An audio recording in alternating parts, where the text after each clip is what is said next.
organizer of this event. Hi, Miss Joy. Can you please tell us all about the Elite Body Philippines? Okay, ang Elite Body Philippines ay contest to for girls na sobrang fit yung katawan. Fit means healthy inside and out. Kasi di ba common na ngayon yung contest na bikini contest, pero porkit petite, payat, or marunong lang, malakas yung loob na magbikini, it means contest na, di ba? Pwede ka nang kumontes kasi sexy ka. Pero Elite Body Philippines, yung pinaka-goal namin is baguhin yung bikini contest for this generation. Para in the future, hindi lang sexy ka, hindi ka lang petite or maganda, kundi healthy ka rin. So yung nakikita natin yung mga tones, yung mga perfect na curve ng katawan, makikita natin in this competition.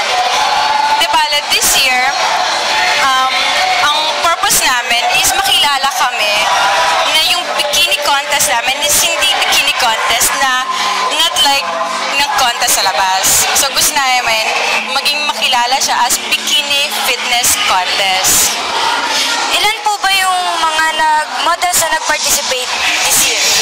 This year, yung mga candidates namin is 19 candidates.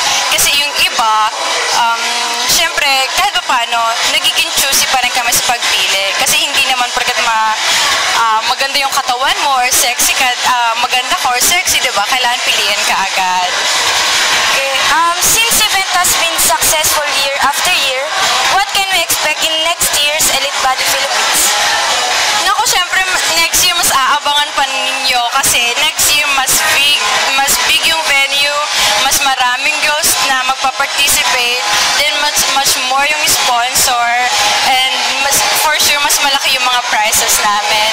And hindi lang sa mga candidates, hindi lang sila candidates talaga na magaling na maganda katawan, kundi maganda for sure. Thank you, Miss Joy, for joining us. And that is Miss Joy for Elite Body Philippines. My name is Sam for YouTube TV.